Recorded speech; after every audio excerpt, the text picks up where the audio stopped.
Hello everyone. मैं सत्येंद्र सिंह आपके अपने इंडियन पीसीएस एकेडमी चैनल में स्वागत करता हूं। तो मैं आशा करता हूं कि आप लोग बहुत बढ़िया होंगे और अपनी पढ़ाई को एक बहुत अच्छी दिशा में लेकर चल रहे होंगे। तो हमारा जो जीके का सफ़र है उसका आज 7वां। कल मैंने गलती से बोल दिया था आपसे कि वो जीके का 5वां चैप्टर था, लेकिन वो कल का जो चैप्टर था यानी कल की जो क्लास थी वो हमारी 6वीं क्लास थी। आज जो हमारी क्लास है वो 7वीं क्लास होगी।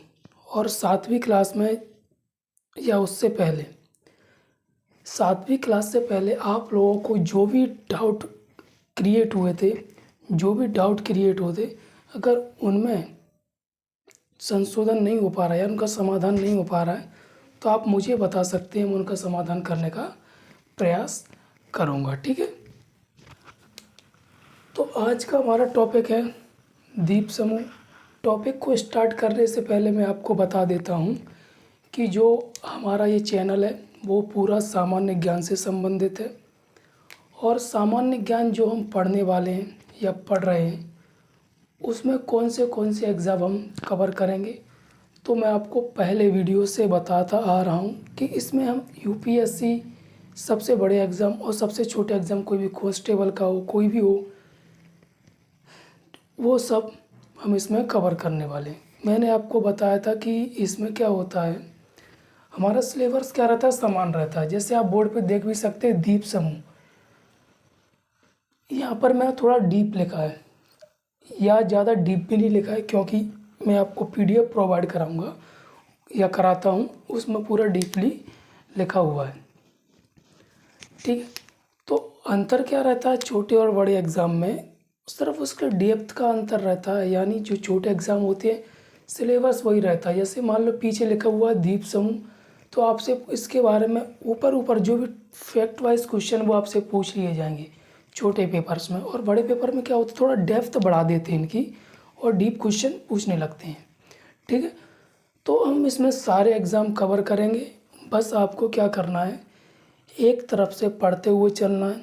जहाँ पर भी आपको डाउट लगे तो वहाँ पर आप मुझे बताइए, मैं उसको दूर करने का प्रयास करूँगा। और मैंने आपको बताया था, पिछले 2 वीडियो से बताता आ रहा हूँ कि जो भी स्टूडेंट्स ऑफलाइन मुझसे पढ़ना चाहते हैं वो उनका स्वागत है मेरे यहाँ।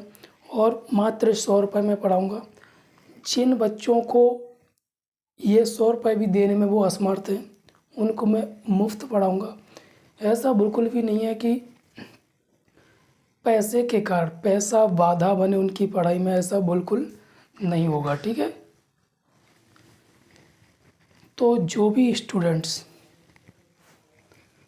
स्टूडेंट्स ऑफलाइन पढ़ना चाहते हैं, वैसे मैंने इसकी जो फ़ीस रखी है एकेडमिक्स हो यानी 5th क्लास से 10th तक, जो भी स्टूडेंट सामान्य ज्ञान पढ़ना चाहते हैं उनके लिए भी 100 रुपये। और जो प्रतियोगी एग्ज़ाम जो भी ऐसे हो गया एसएससी, पीसीएस, यूपीएससी, उसका जो सामान्य ज्ञान वो भी मात्र 100 रुपये में। और फिर से दोहरा देता हूँ, जो नहीं दे सकते यानी देने में असमर्थ हैं उनके लिए मुफ्त। मैं नहीं चाहता हूँ कि जो पैसा किसी की शिक्षा या किसी के करियर में बाधा बने। ठीक है। तो चलते हैं अपने आज के टॉपिक की तरफ। टॉपिक इसका थोड़ा बैकग्राउंड हम समझते हैं कि यहाँ तक हम पहुँचे हैं, तो इसके पहले हमने क्या पढ़ा है। मैंने आपको बताया था इसके 6 उपखंड है। 6 उपखंडों में हम 5 पिछले 7 वीडियो में देख चुके हैं। 6 वीडियो में, आज हमारा 7 वीडियो है, तो उसमें आज हम देख रहे हैं 6वां उपखंड। 6वें उपखंड को हम क्या बोलते हैं, द्वीप समूह बोलते हैं।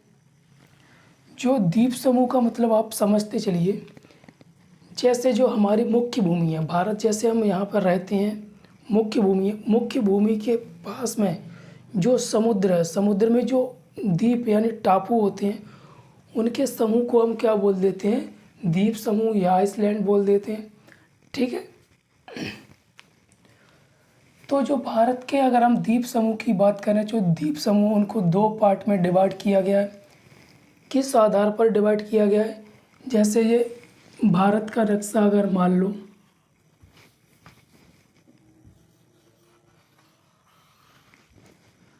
तो इधर क्या पड़ती है बंगाल की खाड़ी, इधर क्या पड़ता है अरब सागर। तो यहाँ जो सागर है उसमें जो टापू हैं उनको अलग बांटा गया, और यहाँ पर जो टापू हैं उनको अलग पार्ट में रखा गया है। तो इधर दिया गया बंगाल की खाड़ी में स्थित, इधर दिए गए अरब सागर में स्थित। जैसे बंगाल की खाड़ी में स्थित आपने बहुत नाम सुना होगा द्वीप समूह अंडमान और निकोबार। पहले हम क्या पढ़ते थे, पहले यार जैसे हम छोटे थे तो दोनों को क्या पढ़ लेते, अंडमान और निकोबार या अंडमान निकोबार द्वीप समूह एक ही समझते थे, लेकिन ये एक न होकर क्या है अलग अलग है। और जो अरब सागर में जो स्थित द्वीप समूह है उसका नाम, उसको जो मुख्य है उसको हम पढ़ेंगे। छोटे मोटे बहुत है वो मैं आपको PDF में दे दूँगा, क्योंकि उसमें से समझने को ज़्यादा कुछ नहीं था, और उसके अलावा जो अन्य हैं उनको हम PDF में देख लेंगे, ठीक है। तो सबसे पहले हम उठाने वाले हैं बंगाल की खाड़ी के जो द्वीप समूह यानी अंडमान निकोबार, उनके अंदर जो भी विशेषताएं वो मैंने यहाँ पर पीछे बोर्ड पर लिखी हुई हैं। कुछ एक आध दो जो विशेषता मैंने नहीं लिखी हैं वो आपको मैं मौखिक बता दूंगा, आप उनको कॉपी में लिख लेना, ठीक है। तो सबसे पहले हम इसको देखेंगे अंडमान निकोबार को। ये जो अंडमान और निकोबार द्वीप समूह ये 572 छोटे बड़े द्वीप समूहों से मिलकर बना है।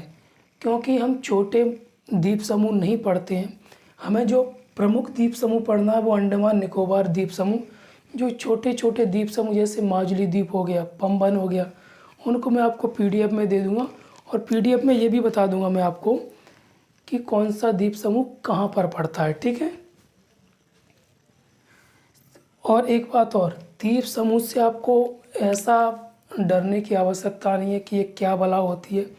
सीधी बात मैं आपको बता देता हूँ, ये पूरा समुद्र है या नदी भी हम मान लें, तो यहाँ पर ये पूरा डूबा हुआ है पानी में, थोड़ा हिस्सा इसका ऊपर निकला हुआ है। जो ऊपर निकले हुए हिस्से को हम क्या बोल देते हैं, द्वीप समूह बोल देते हैं, ठीक है।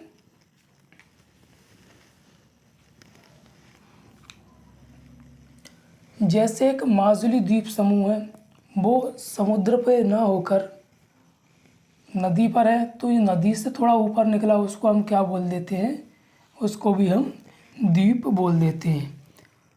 तो जो अंडमान निकोबार द्वीप समूह, इनकी अगर उत्पत्ति की बात करें कि ये पानी में कैसे आगे उत्पन्न हुए, तो उनकी उत्पत्ति का जो मुख्य कारण है वो क्या है, ज्वालामुखी, ठीक है। पानी के अंदर ज्वालामुखी का उद्भव हुआ यानी विस्फोट हुआ, तो ये लावा ऊपर आता है, लेकिन कुछ समय बाद ये क्या हो जाता है, ठंडा हो जाता है, तो ये क्या कर लेता है, एक पर्वत का रूप धारण कर लेता है। लेकिन अगर ये बाहर होता, अगर जैसे ये द्वीप है ये बाहर होता तो इसको हम पर्वत बोल सकते थे, लेकिन ये क्या है, पानी में डूबा हुआ है, तो इसको हम द्वीप बोल देते हैं, पर्वत नहीं बोल देते हैं, ठीक है। 10 डिग्री उत्तरी अक्षांश, 10 डिग्री उत्तरी अक्षांश या 10 डिग्री चैनल अंडमान द्वीप को निकोबार द्वीप, जैसे मान लो ऊपर क्या मान लो अंडमान मान लो, नीचे क्या मान लो निकोबार मान लो। तो 10 डिग्री की अगर हम बात करें तो 10 डिग्री चैनल कहाँ है, यहाँ है। तो अंडमान और निकोबार द्वीप समूह को जो चैनल अलग करता, बहुत महत्वपूर्ण क्वेश्चन मतलब तथ्य है ये, आपसे हर दूसरे तीसरे एग्जाम में क्वेश्चन आपसे पूछ सकते हैं कि अंडमान और निकोबार द्वीप समूह को जो चैनल अलग करता है उसका नाम क्या है या कौन सा चैनल है, तो 10 डिग्री। या दूसरा इसका उल्टा क्वेश्चन आपसे पूछ लेगा वो कि 10 डिग्री चैनल किन दो द्वीपों को अलग करता है, तो आपको ऑप्शन में ग्रेट निकोबार भी दे सकते हैं, उत्तरी अंडमान भी दे सकते हैं, मध्य अंडमान भी दे सकते हैं। तो आपको क्या याद रखना है, अंडमान और निकोबार दोनों को क्या करता है, अलग करता है। ठीक है, अगर अंडमान के हम मुख्य द्वीपों की बात करें, द्वीप समूहों की बात करें, तो उत्तरी अंडमान, मध्य अंडमान, दक्षिणी अंडमान और लिटिल अंडमान, इनमें कुछ ऐसा रॉकेट साइंस नहीं है। जो उत्तर में स्थित है उसको उत्तरी अंडमान बोल दिया, जो उसके नीचे है उसको मध्य अंडमान बोल दिया, जो आखिरी में है उसको क्या बोल दिया, दक्षिणी अंडमान बोल दिया, और ये छोटा होने के कारण इसको लिटिल अंडमान बोल दिया। ठीक है, अंडमान और निकोबार की जो राजधानी है पोर्ट ब्लेयर। ये जो यहाँ पर आप देख रहे हैं अंडमान और निकोबार दोनों को मिलाकर अगर इनकी राजधानी की बात करें तो इनकी राजधानी कौन सी है, पोर्ट ब्लेयर। पोर्ट ब्लेयर कहाँ पड़ता है, दक्षिणी अंडमान में। अगर आपसे क्वेश्चन पूछा जाए कि अंडमान और निकोबार द्वीप समूह की जो राजधानी है या कैपिटल है वो कौन सी है, पोर्ट ब्लेयर है। अगर और डीप क्वेश्चन आपसे पूछा जाता है कि जो अंडमान और निकोबार द्वीप समूह की राजधानी पोर्ट ब्लेयर है वो कौन से द्वीप में स्थित है, तो आप क्या बोलोगे, दक्षिणी अंडमान में। क्लियर। फिर अगर हम बात करें निकोबार, जैसे हमने यहाँ पर देखा अंडमान के प्रमुख द्वीप, वहीं अगर हम निकोबार के प्रमुख द्वीपों की बात करें तो car Nicobar, little Nicobar, great Nicobar. ठीक है, ये तीनों आपको याद रखना है। ग्रेट निकोबार सबसे दक्षिण में स्थित है। फिर उसके बाद बैरन द्वीप ज्वालामुखी। देखिए भारत में सिर्फ एक सक्रिय ज्वालामुखी पाया जाता है, एकमात्र सक्रिय ज्वालामुखी। सक्रिय का मतलब इंग्लिश में अगर बात करें तो इसका मतलब होता है एक्टिव, यानी वो कभी भी उसमें उद्गार हो सकता है, कभी भी वो फट सकता है। ठीक है, ये होता है मतलब सक्रिय का। ठीक है, बैरन द्वीप ज्वालामुखी, पहली बात मैं एक एक क्वेश्चन आपको बताता चलता हूँ, उसमें आप लिखते जाना कॉपी में। अगर टेस्ट सीरीज भी अगर बनाओगे तो आप उसमें कैसे लिखोगे कि भारत में एकमात्र पाए जाने वाला सक्रिय ज्वालामुखी कौन सा है, बैरन द्वीप है। ठीक है, और ये कहाँ पर पाया जाता है, तो मध्य अंडमान में पाया जाता है। दो क्वेश्चन हो गए। एकमात्र सक्रिय ज्वालामुखी बैरन द्वीप कहाँ पाया जाता है, मध्य अंडमान में। दूसरा ज्वालामुखी सुषुप्त ज्वालामुखी। सुषुप्त का मतलब होता है कि इसमें कभी भी भविष्य में उद्गार नहीं होगा। और ये नारकुंड जो ज्वालामुखी है वो एक सुषुप्त ज्वालामुखी है, वो उत्तरी अंडमान में स्थित है। जो यहाँ पर हमने क्या पढ़ा था, 10 डिग्री चैनल पढ़ा था, वही अगर हम बात करें 6 डिग्री चैनल की, तो 6 डिग्री चैनल निकोबार को सुमात्रा द्वीप, एक द्वीप है सुमात्रा द्वीप, वो भारत के सबसे नज़दीक का द्वीप है। तो उसको कौन सा चैनल अलग करता है भारत के ग्रेट निकोबार से, तो 6 डिग्री चैनल। यहाँ पर मान लो ग्रेट निकोबार है, ठीक है, और यहाँ मान लो सुमात्रा, तो ये बीच में जो डिग्री चैनल पड़ता है वो कौन सा होगा, 6 डिग्री।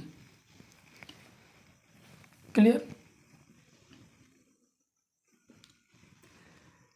जो अंडमान निकोबार की सबसे ऊंची चोटी है, अंडमान निकोबार की जो सबसे ऊंची चोटी है वो कौन सी है, सैडल पीक। ठीक है, तो इसके और भी तथ्य, जैसे अगर हम बात करें इंदिरा पॉइंट, वो ग्रेट निकोबार में स्थित है, जो भारत का सबसे दक्षिणतम बिंदु है। स्थलीय बिंदु की हम बात नहीं करेंगे, स्थलीय बिंदु की बात नहीं करते हुए हम दक्षिणतम अगर बिंदु की बात करें तो कौन सा है, इंदिरा पॉइंट ग्रेट निकोबार में स्थित है, जो वर्तमान में जलमग्न हो गया है। क्या हो गया, ये पानी के अंदर डूब गया है। ठीक है ना, इंदिरा पॉइंट को हम क्या बोल देते हैं? पिगमेलियन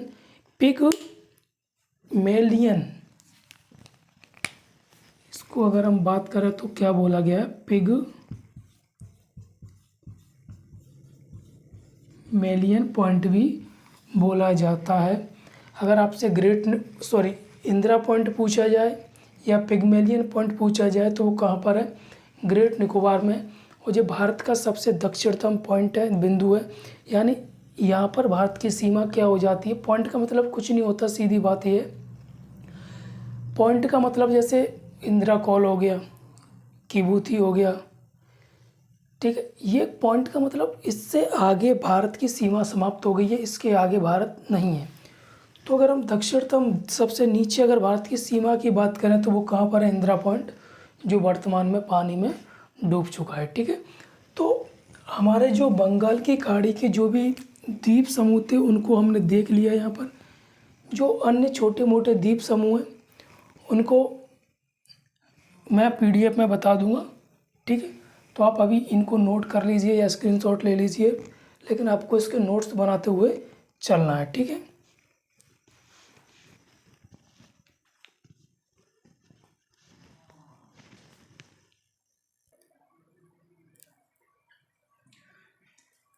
तो हमने 1 मिनट,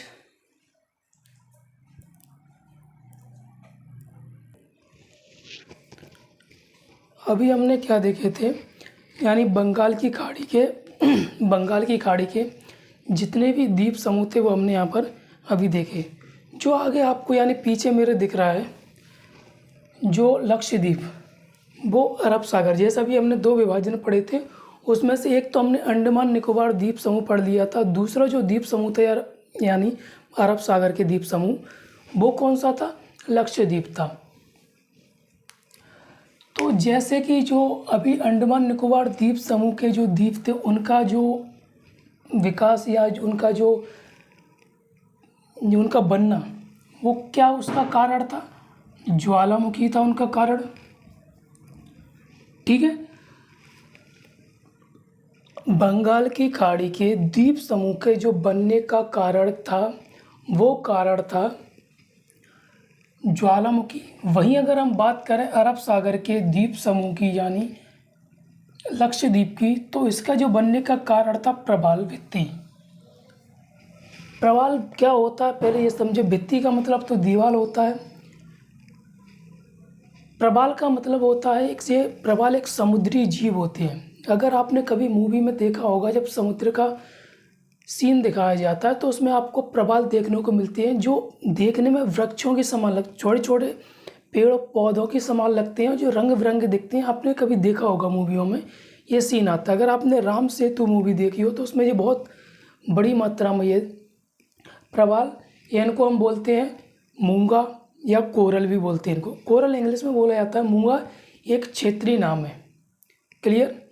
तो प्रवाल एक समुद्री जीव होते हैं, बहुत छोटे होते हैं, जो अपना ये जीवित कैसे रहते हैं? ये अपना भोजन प्रकाश संश्लेषण, बहुत सुनने में बहुत अजीब लग रहा है कि जीव होकर अपना भोजन प्रकाश संश्लेषण द्वारा ग्रहण करते हैं और ये समुद्र के अंदर पाए जाते हैं। तो इन्हीं से मिलकर क्या बना है? लक्षद्वीप बना है, ठीक है ना। अभी मैंने क्या बताया था? समुद्र के अंदर जो उठा हुआ भाग होता है उसको हम द्वीप बोल देते हैं। क्या बोल देते हैं? द्वीप। जो हमने अभी बंगाल की खाड़ी के द्वीप पढ़े थे वो ज्वालामुखी के कारण उठे हुए थे। किसके कारण उठे हुए थे? ज्वालामुखी के कारण। लेकिन जो अरब सागर का द्वीप समूह लक्षद्वीप है वो उसका कारण क्या उठा होने का? प्रवाल। आप अभी या क्लास ख़त्म होने के बाद आप देख सकते हैं, किताब अगर आपके पास होगी तो उसमें आपको आसानी से दिख जाएगा। आप प्रवाल को सर्च कीजिए, प्रवाल कोरल या मूंगा सर्च कीजिए तो आप उसमें देख सकते हैं, ठीक है। यहाँ पर जो कुल द्वीपों की संख्या कितनी है? 36 है। इसमें से जो आबाद है, आबाद का मतलब क्या है? जो अभी वर्तमान में हैं, इनका अस्तित्व है, वो कितने हैं? 10 हैं। कुल 36 है। 36 में से कुछ क्या हो गया? पानी में डूब गए, तो बचे हुए कितने बचे हैं? आबाद कितने हैं? 10। इसकी जो राजधानी है वो क्या है, कवारत्ती। इसकी राजधानी क्या है, कवारत्ती। पीछे को लिंक कीजिए, उनकी क्या, जो अंडमान निकोबार थी उनकी राजधानी क्या थी, पोर्ट ब्लेयर। ठीक है, कमेंट में कीजिए, अब कमेंट की करके आप मुझे बताइए कि पोर्ट ब्लेयर कौन से द्वीप समूह में स्थित है। वहाँ पर 10 डिग्री चैनल आया था, 6 डिग्री चैनल आए थे, यहाँ पर आपको मिलेगा 9 degree channel. 9 degree channel Minicoy को जो लक्षद्वीप के अन्य द्वीप हैं उनसे क्या करता है, अलग करता है। फिर सुनिए, कन्फ्यूज़ थोड़ा हो जाती है, एक बार में समझ में नहीं आता है। जो 9 डिग्री चैनल है, 9 डिग्री चैनल क्या करता है, मिनिकॉय द्वीप समूह को लक्षद्वीप के अन्य द्वीप, ये भी इसी का हिस्सा है। मिनिकॉय किसका हिस्सा है, लक्षद्वीप का हिस्सा है। लेकिन जो 9 डिग्री चैनल लक्षद्वीप के अन्य द्वीपों को इससे क्या कर देता है, अलग कर देता है। ठीक है, वहीं 8 डिग्री चैनल मिनिकॉय को मालदीव से अलग करता है। एम को एम से अलग करता है। ठीक है, तो ये थी हमारे लक्षद्वीप की सारी विशेषताएं। इसके अलावा लक्षद्वीप से क्वेश्चन बहुत कम पूछे जाते हैं। जो अधिकतर क्वेश्चन पूछे जाएंगे आपसे वो अंडमान निकोबार द्वीप समूह से ही पूछे जाते हैं। इसके अलावा मैंने अन्य द्वीपों की आपसे बात की थी। अन्य द्वीप में पहला क्या है, श्रीहरिकोटा।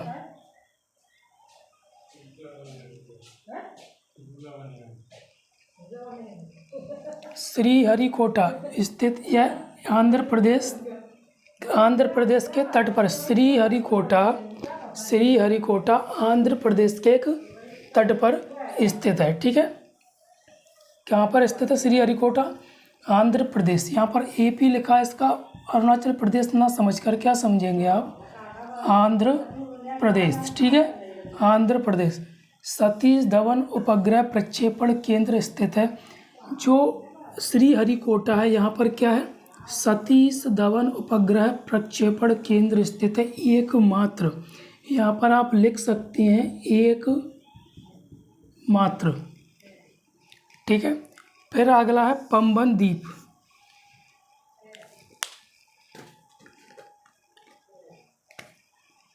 पंबन द्वीप भारत और श्रीलंका के बीच स्थित है और ये राम सेतु का ये क्या है, एक भाग है।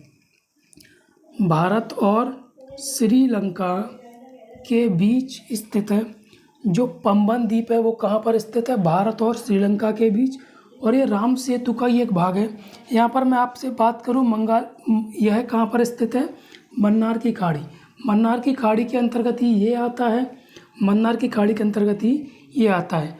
पंबन द्वीप पर ही रामेश्वर स्थित है। जो पंबन द्वीप है उस पर ही क्या स्थित है, रामेश्वर। अगर आपसे पूछा जाए रामेश्वर कौन से द्वीप पर स्थित है, तो पंबन द्वीप पर। माजुली द्वीप अगला कौन सा है, माजुली द्वीप। यह असम में ब्रह्मपुत्र नदी के मध्य स्थित। अभी मैंने आपको थोड़ी देर पहले जब अंडमान निकोबार द्वीप समूह करा रहा था तो वहाँ पर मैंने नदी द्वीप की बात की थी, माजुली द्वीप। तो यहाँ पर क्या, ब्रह्मपुत्र बहुत चौड़ी नदी है, तो उसमें कई छोटे छोटे द्वीप है। उसमें से एक द्वीप, सबसे बड़ा द्वीप कौन सा है, माजुली द्वीप है। ठीक है, ये विश्व का सबसे बड़ा नदी द्वीप है। सबसे बड़ा नदी द्वीप कौन सा है, माजुली। यहाँ पर जो अभी हमने लक्षद्वीप पढ़े, अंडमान निकोबार द्वीप समूह पढ़े, ये क्या एक महासागरीय द्वीप है। लेकिन यहाँ पर ये माजुली द्वीप है, ये क्या एक नदी द्वीप है, सबसे बड़ा नदी द्वीप। फिर उसके बाद अब्दुल कलाम द्वीप, ये भुवनेश्वर कहाँ पड़ता है, ये उड़ीसा। ठीक है, भुवनेश्वर कहाँ पड़ता है, उड़ीसा में।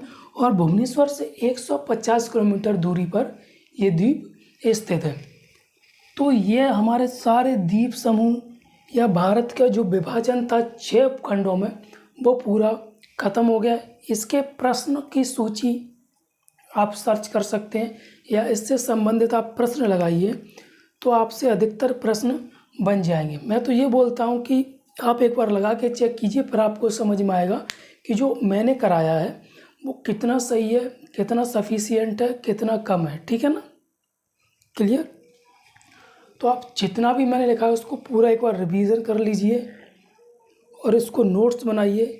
ये मत समझिए कि सर ने जो पढ़ाया है वो गलत है, कैसा है, आएगा कि नहीं आएगा। मैं बोल रहा हूँ कि पेपर में ज़रूर आएगा, क्योंकि भरोसा इसलिए नहीं बैठता है क्योंकि जैसा मेरा पढ़ाने का जैसे तरीका, ना तो मेरे पास डिजिटल बोर्ड है, मैं सिंपल बोर्ड पे पढ़ा रहा हूँ। तो लोगों के मन में, मेरे मन में क्वेश्चन आता था कि मैं भी जैसे किसी से पढ़ूँ तो अच्छे तरीके से पीडीएफ दिया हुआ हो, डिजिटल बोर्ड पे पढ़ाया हुआ हो, तो वो सबको पसंद आता है, आपको भी वैसा ही पसंद आता है। लेकिन मैं बस आपसे इतना बोलूँगा, एक बार इसको देखिए।